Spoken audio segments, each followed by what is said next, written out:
Now we're going to take a look at one of the most popular finishing techniques in photography today, and that's adding a vignette to your photograph. So I'm going to go ahead first and I'm going to trash these two adjustment layers that I just created here, get back to my original photo like so. And you'll notice here that we have a little bit of darkening around the edges of this photo already, and that's what's known as vignetting. And for years, photographers were trying to get rid of vignettes simply because they thought it made their photos look bad. But now in modern times, we see that photographers are more and more adding vignettes to their photographs as a way of finishing them off and creating a dramatic spotlight type effect on their images. So we're going to go ahead and add vignettes a couple of different ways here, and I'll show you some of my favorite ways to finish off this photograph. So the first thing I'm going to do, I'm going to default my background colors back to black and white by hitting the D key on my keyboard. I just like to have that so that when I'm working with layer mask that I always have the ability to quickly access those black and white so that I can brush out different things on layer masking and things like that. And the first thing we're going to do is we're going to come down here to the adjustment layer icon and we're going to choose levels. Now in the levels dialog box, there's only one thing that we need to be aware of when we're creating vignettes, and that's this little output slider down here. We're going to take the highlight output slider and we're going to drag it over to the left like so. Now I'm going to drag this probably to about 45 in the output right there, and then I'm going to go ahead and click OK. So now you see we've created this nice dark overlay over our image here, and we really can't see too much of our image behind it, but it is still there. It's just right behind that adjustment layer. And so now what we're going to do is we're going to take our rectangular marquee tool and we're going to draw out a selection just inside the edges of this photograph like so. Then we're going to come up here and we're going to select Refine Edge from the options bar.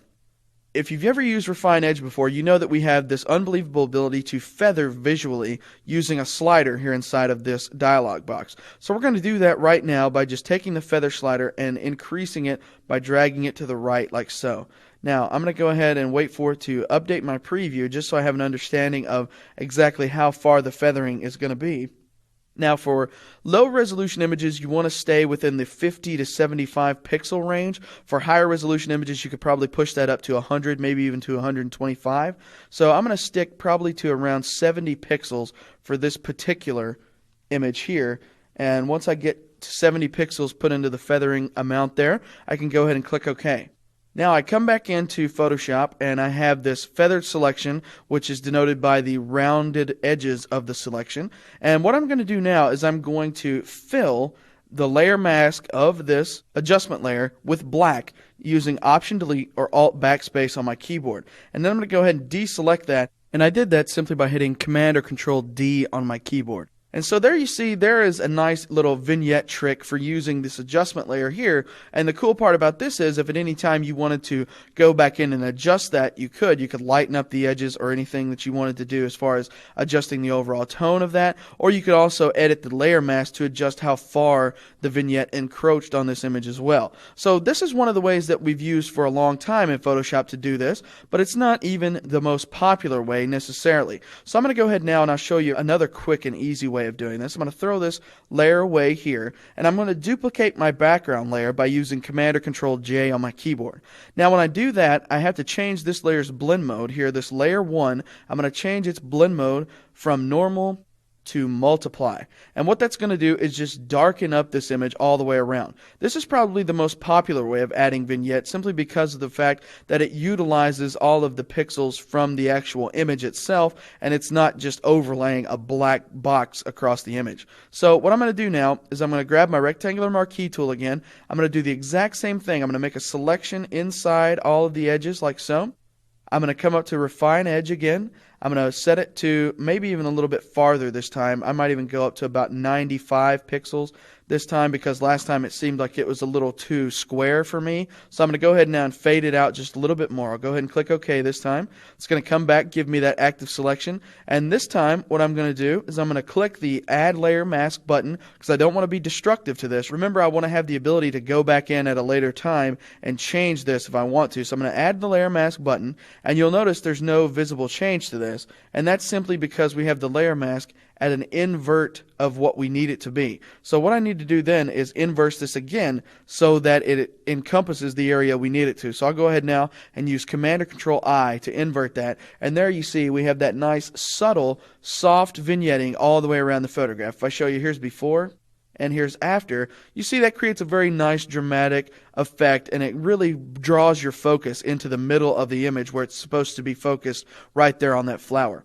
So that's another way, one of the more popular ways to add vignettes, but probably the best way to add vignettes is the one I'm about to show you now. So I'm going to go ahead and throw this layer away, and then we're going to convert this background layer to a smart object. I'm going to do that by control clicking on the layer or right clicking on the PC and choosing Convert to Smart Object. Now I'm going to come up to the Filter menu, and I'm going to run a smart filter on this by going to Filter, Distort, Lens Correction. And once I get into the Lens Correction dialog box here, I'm going to turn my grid off just by checking this little checkbox down here. And what I'm going to do then is come up here to this Vignette section of the Lens Correction dialog box, and instead of removing vignette, which is exactly what this is supposed to be used for, I'm actually going to add a vignette by darkening it up by dragging this slider to the left. So as I drag to the left here, you'll see that I get this nice vignette all the way around the edges there. And if I also wanted to, I could adjust the midpoint of this by dragging this slider to the right or left as well. So this gives you the ability to control how much this vignette encroaches on your photograph or how much it does not. So I'm going to lighten up the midpoint just a little bit by going to about plus 65. And once I have that set like I like it, I can go ahead now and click OK. Now, when I come back into Photoshop, you'll notice I have this smart filter layer here, and if at any time I wanted to go back in and change the lens correction settings, I could do so simply by coming in here, double-clicking on the word lens correction, and I could change the amount of vignette simply by dragging this slider back if I felt it was a little too extreme. Go ahead and click OK. It'll automatically update itself like you see there, right there inside of Photoshop. And then also if I wanted to change the blend mode of this filter, I could double click here on the blending options, and then I could come back in if I wanted to change the opacity of this to where maybe I thought it was a little too dark on the outer edges. I could go ahead using the scrubby slider here and just draw this back just a little bit like so, just to create that more of a subtle vignetting effect like that. So let's go ahead and bump this back up probably to about 75%, something like that, and we'll go ahead and click OK. And so here, let me show you a quick before and after. And the great part about this is that we have never changed any pixels on this image, and this is always a non-destructive edit, and if at any time we wanted to undo this, all we'd have to do is toggle on and off this lens correction eyeball right here in the layers palette, and that way it's non-destructive and we've maintained the original editability of our image, and we've only used one single layer here inside the layers panel.